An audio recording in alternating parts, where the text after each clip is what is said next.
at 4.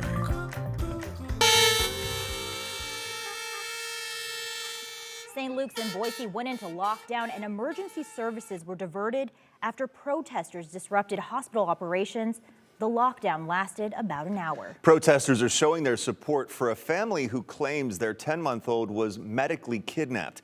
St. Luke's says the lockdown was in response to a security incident. Boise police officers stood outside the hospital as several dozen protesters gathered. And today marks the fourth straight day protesters have been outside St. Luke's. They are being organized by far-right activists and Idaho candidate for Governor Ammon Bundy. This all started when the Meridian Police Department removed a baby from its parents after they were concerned for its safety. Meridian Police say they got a referral about the 10-month-old from Idaho Health and Welfare. The baby was admitted to the hospital on March 1st. During that visit, medical personnel determined the baby was severely malnourished. Meridian Police say the parents avoided several follow-up attempts for them to check on the baby. So police took the baby into custody and brought it to St. Luke's and Meridian.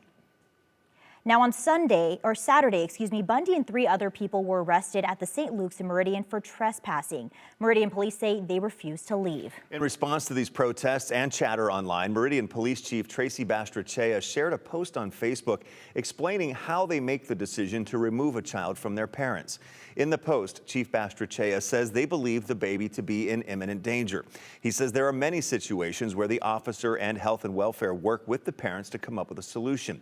Chief Bastrachea adds the majority of cases do not rise to the level of imminent danger.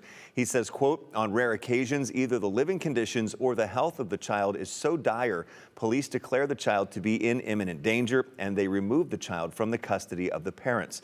It is always the goal to ultimately keep these families together. The Ada County Sheriff is also weighing in on the incident as well. In a post on Facebook, Sheriff Matt Clifford says he talked to Chief Bastrachea about the situation. Clifford says he's confident in the officer's decision-making and he fully supports how they handled the very difficult and complex situation.